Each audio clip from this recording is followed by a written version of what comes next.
Yeah, I didn't bring my net either. Doggone it.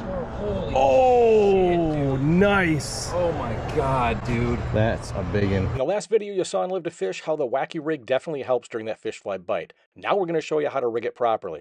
And that's coming up right here, only here, on Live to Fish.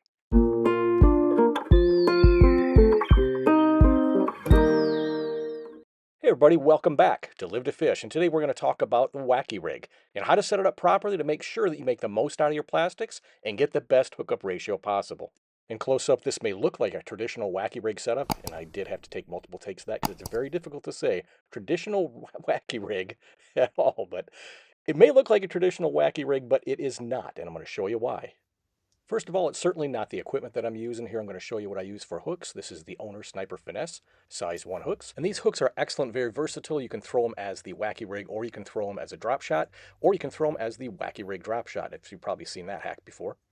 And if I'm throwing into cover, I definitely like to use the VMC Wacky jigs. I've been using these for years, and I use anywhere from, say, 1/8 to 1/16, depending on the amount of cover there is. And they're weedless, so it makes it really nice. And for the O-rings, I prefer to buy everything in bulk. I buy these off of Amazon, 100 pieces for right around $5. You can't beat it. But if you're just getting started, getting a Wacky rig tool is not a bad idea. They run about $5 at most retailers. They definitely make it easy on putting that O-ring on, but I'm going to show you there's a time and place for it and why, for the most part, I don't use this tool when putting my O-ring on. Now, first I'm going to demonstrate how to put the O-ring on for a Wacky rig, and this is what I like to call the advanced method. This is going on a 6-inch Yamamoto Yamasenko, and this is something I like to throw a little bit thicker, a little bit bigger worm.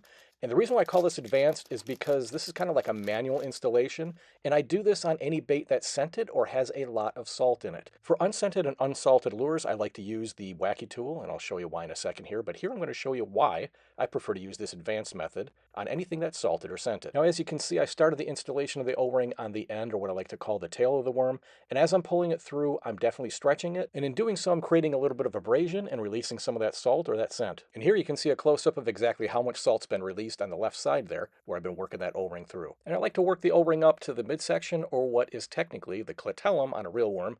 No, I did not make that up. It's really a thing. Look it up. And I just test the balance to make sure that it's flexing on both sides equally. And here again, you can see from a close-up of all that salt from the agitated side, and you can see how clear it is on the opposite side. Now we're going to show you with the Wacky rig tool how to set something up that, again, isn't salted or isn't scented.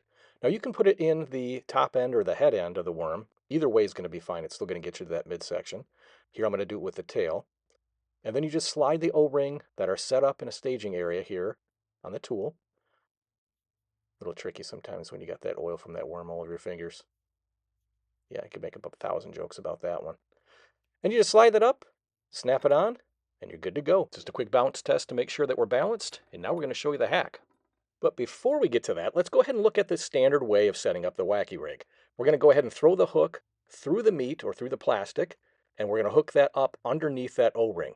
That's supposed to give you a little bit of hookup on the bait itself and through the O-ring for a little bit more support. That way this thing doesn't slide off the O-ring and you don't lose your plastic, right? But it does end up tearing. So here's the step to take for the hack. Take the tip of the hook and pierce it through the O-ring. Not through the plastic, but through the O-ring. Once you do that, you're going to see the hook come out the other side, and the way the hook sets, you're going to have much more hook exposure and better hookup ratio. Also, the hook kind of slides through there without tearing up the plastic. Now, the other added benefit to this setup is that the worm doesn't slide up the hook, and it doesn't slide up your line. You're not going to lose that bait like you would on the traditional setup. See how this O-ring just stays on that hook? You can't run it through the eyelet, and you can't run it back through that barb. It's safe and secure. But don't take my word for it. Let's let the footage speak for itself.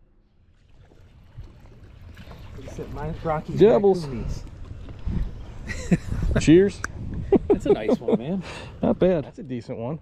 Oh, shit, and I'm snagged. That is a decent one. I'll get him back here. Oh, whoops. That's going, isn't it? Yep, he is. Largie? Yep.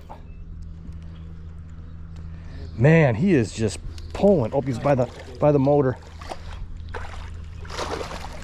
Nice one. Boat flip him. Oh, that's a nice one, Joe. Nice. Awesome, dude. Thank you. Yeah, the little bigger Senko on there, the 6-inch, gets a little bigger bite. All right, buddy. Oh, you go, bro. By your lips. That might be nice. Cool, he's got some melanosis up top. Oh, look at the markings on him. It's pretty cool. So this is the new technique I'm working on with the Wacky rig. Instead of putting the hook through the worm, just put the hook through the O-ring like that. Saves the plastic, gives you a lot more hook exposure. Seems to be working out pretty good. And now that I've shared this Wacky rig hack with you, do me a favor, hit that subscribe button, make sure you smash that notification bell, hit that like, and don't forget to leave me a comment down below. Let me know what you'd like to see on Live to Fish, and we will bring it to you. So until next time, be safe, be well, and as always, live to fish. Take care, everybody.